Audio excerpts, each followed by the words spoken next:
अस्सलाम वालेकुम दोस्तों, उम्मीद है कि आप लोग ठीक हैं, खैरियत से हैं। तो ये ठीक है। हमारी लाइट आज जो है ना वो ख़राब है। हमारी ख़राब है, लाइट गई नहीं हुई, तो इसलिए थोड़ा सा रोशनी का प्रॉब्लम है। बट आई होप कि आप लोग एडजस्ट कर पाएंगे। अल्लाह पाक आपको अपने हिफ्ज़ व अमान में रखे। हमारी दुआएं हमेशा की तरह आपके साथ हैं। तो इस वक्त पाकिस्तान में पाकिस्तान के ख़िलाफ़ ही बड़ी अजीब और घिनौनी किस्म की जो है ना वो मुहिम चल रही है। तहरीक इंसाफ इस वक्त मुकम्मल तौर पर एंटी पाकिस्तान का किरदार अदा कर रही है। सोशल मीडिया पर सरकारी अफसरान की तस्वीरें लगाई जा रही हैं, इनके नाम, पते और फ़ोन नंबर लिखे जा रहे हैं और ये काम तहरीक इंसाफ का ऑफिशियल पेज कर रहा है। मैंने बहुत पहले कहा था कि ये लोग नहीं सुधरने वाले, सुधर सकते भी नहीं हैं, इनके सुधरने का कोई चांस भी नहीं है। ये जो रवैया इस वक्त पाकिस्तान तहरीक इंसाफ ने अपनाया हुआ है ना, ये किसी भी तरह से किसी मुहब्ब वतन इंसान का नहीं हो सकता कि उसको अपने वतन से भी मोहब्बत होती है। लेकिन पाकिस्तान तहरीक इंसाफ है, लाडली है, और जो भी कर ले, कुछ भी कर ले, कोई पूछने वाला नहीं, कोई पकड़ने वाला नहीं, कोई बात नहीं करने वाला। फिर इससे पहले कि मैं आगे डिटेल में जाऊं कौन कब और कैसे क्या हो रहा है, लेकिन बात बड़े दुख और तकलीफ़ की है। अगर 9 मई के मुजरमों के ख़िलाफ़ कोई कुछ किया जाता तो ये सब कुछ ना होता। ये मुहिम साजी तहरीक इंसाफ बाकायदा एक प्लान के तहत जारी है। अफसरान को धमकियां दी जा रही हैं, हरासा किया जा रहा है और कहा जा रहा है कि इनका घराव किया जाएगा। इस मकसद के लिए रियासत को सोशल मीडिया पर प्रो पाकिस्तानी अवाम की जानब से प्रेशर पड़ने के बाद जाग आ गई है और उन्होंने एक्शन लेने का फ़ैसला किया है। मैं तो बस अल्लाह करे कि ऐसा हो, कोई फ़ैसला ले लिया जाए।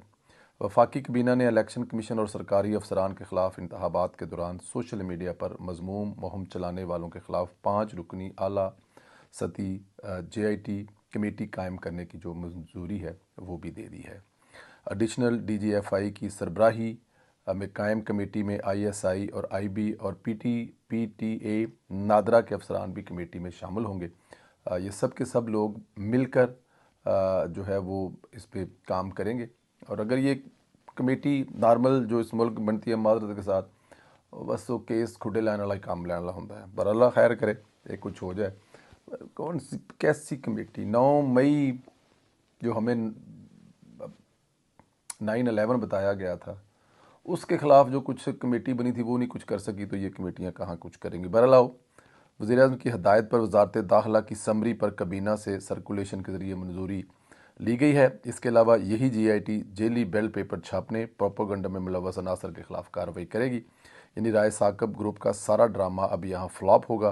कार्रवाई के बाद इस JIT को जवाब देना पड़ेगा, ये सब कुछ क्यों और किसके कहने पर हुआ। JIT ज़िम्मेदारान का तयन करके मुकदमात का अंदराज और मुस्तकबिल में सद्देबाब के इक़दामात की तजवीज़ करेगी। JIT हर तरह के IT माहरीन जो है ना उनकी भी खिदमत हासिल करेगी और मुलजमान को कैफरे कदार तक पहुँचाएगी। दूसरी तरफ एक वकील अली मलिक जो कि हमारे दोस्त हैं, बहुत ही अच्छे दोस्त हैं, उन्होंने राय साकब के ख़िलाफ़ IFI में दरख्वास्त दी है कि इसके ख़िलाफ़ कार्रवाई की जाए और प्रोपोगंडा के बाद राय साकब ने माफ़ी नहीं मांगी। अली मलिक साहब हमारे दोस्त हैं जी, बड़े अच्छे।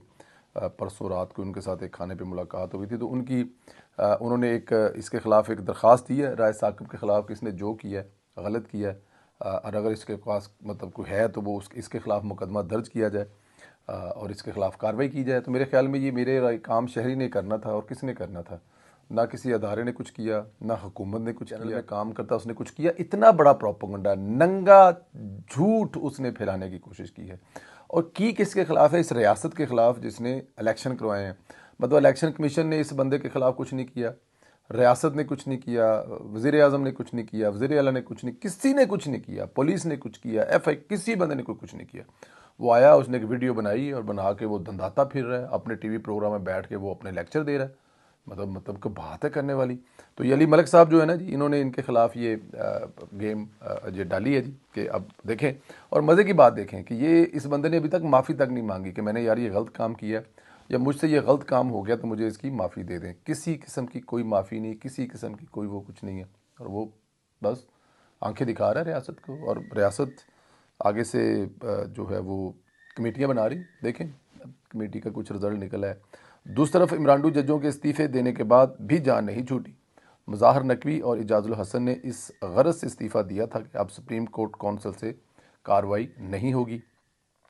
सुप्रीम कोर्ट ने फैसला सुना दिया है। एक जज जब किसी जज के ख़िलाफ़ सुप्रीम जुडिशनल कौंसिल में कार्रवाई शुरू हो जाए और इसके बाद वो चाहे इस्तीफ़ा भी दे दे, कार्रवाई जारी रहेगी, कार्रवाई नहीं रुकेगी।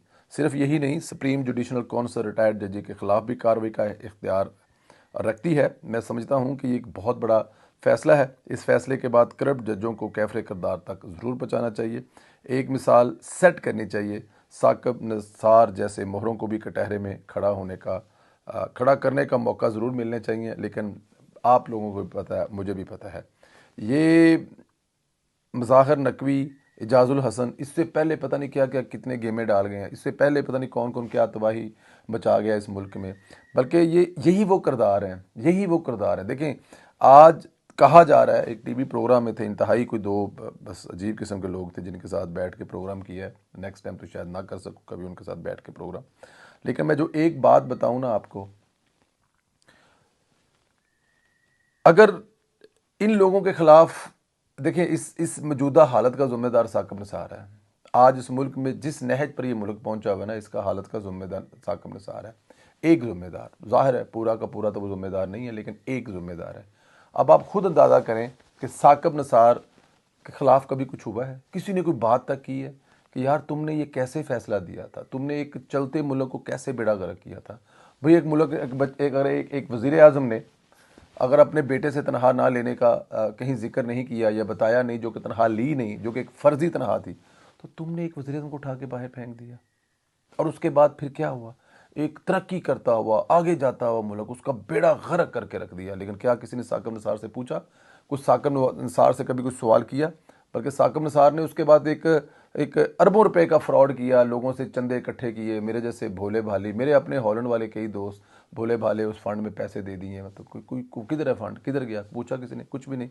तो इनके खिलाफ अगर मतलब अगर कुछ हो जाए तो बड़ी बात है। बहरहाल अल्लाह ताला की ज़ात ये भी खैर करे। कमेटी बन गई है, कमेटी का रिजल्ट भी है कि निकल रहा है। सबसे आखिरी खबर, एक अच्छी खबर जो कि बहुत अच्छी खबर है। मरीम नवाज साहब ने ओहदा संभालने से कबल इन लोगों को अपना एजेंडा पेश कर दिया जिन्होंने असम्बली में वोट देकर उन्हें वज़ीर आला मुंतखब करना है। उन्होंने जो एजेंडा पेश किया है वो प्योर एक स्टेट वूमन का एजेंडा था। यहाँ इमरान खान होता तो वो कहता कि फ़लाँ को जेल में डाल दूंगा, फ़लाँ को फांसी लगा दूंगा, फ़लाँ डाकू है। लेकिन मरीम नवाज़ ने कहा कि पंजाब का आज से नया दौर शुरू हो जाएगा। सूबे के अवाम ने नून लीग को वाज़ेह मैंडेट दिया है।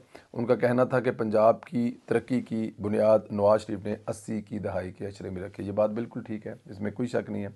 शहबाज शरीफ के दौर में सूबे में रिकॉर्ड तरक्याती काम हुए, इसमें कोई शक नहीं है कि नवाज शरीफ साहब ने जिस जदीद पाकिस्तान की बुनियाद रखी थी उसका शहबाज शरीफ ने बढ़ावा दिया। और शहबाज शरीफ ने पूरी दुनिया में पंजाब में तरक्याती काम करवाने के लिए जो है वो मेरे ख्याल में आप बेहतर समझ सकते हैं कि जो किया। अगर मंसूबे गिनवाए जाएँ तो आप लोग मेरा ख्याल है मतलब गिनते गिनते थक जाएंगे और मैं बताता थक जाऊँगा। तो नवाज शरीफ का जो 80 की दहाई का विज़न था उसको लेकर शहबाज शरीफ चला। तो अब जो है वो नवाज शरीफ की अगली नस्ल मरीम नवाज साहबा को जो पंजाब में ये मौका मिल रहा है, अब वो इंशाअल्लाह ताला अपने चचा और अपने बाप के भी रिकॉर्ड तोड़ेगी।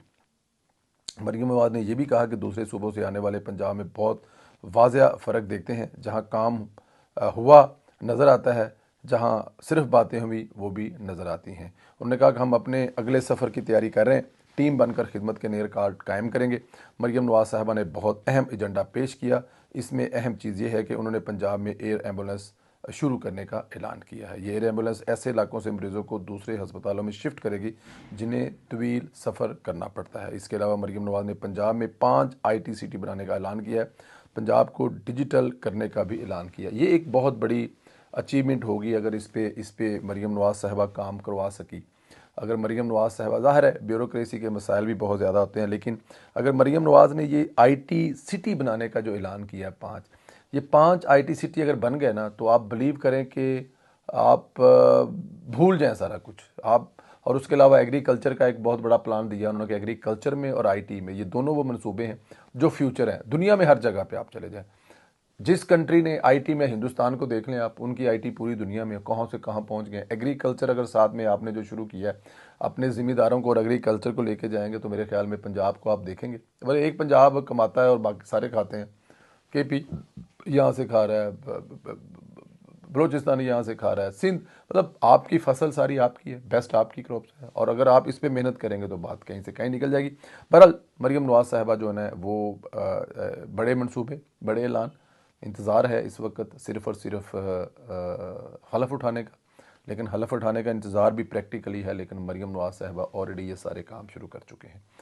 आपसे सवाल ये है कि जो मरीम नवाज़ ने आज अपना कुछ निकात पेश किए हैं, मुझे ये बताएं इनमें मरीम नवाज़ का जो आईटी वाला मंसूबा है और जो 5 उन्होंने कहा है कि जो आईटी की सिटी बनाएंगे और एग्रीकल्चर, आप क्या इन दोनों चीज़ों से मुतफिक हैं कि अगर इन दोनों चीज़ों पर काम किया जाए तो ये पंजाब को कहाँ से कहाँ ले जा सकते हैं? अपना बहुत ज़्यादा ख्याल रखें, सब्सक्राइब ज़रूर करें, बेल आइकन को भी ज़रूर प्रेस करें, और जो दोस्त बेल आइकन को प्रेस कर चुके हुए हैं वो दोस्त जो है सब्सक्राइब भी कर चुके हैं या करने वाले हैं, मतलब जो जो करना है आप करें। बेल आइकन को भी प्रेस करें, सब्सक्राइब भी करें, कमेंट भी करें, व्हाट्सएप ग्रुप में भी सेंड करें, और मुझे इजाज़त दें। इंशाल्लाह ताला आपसे सुबह मुलाकात होगी Islamabad. Thank you very much.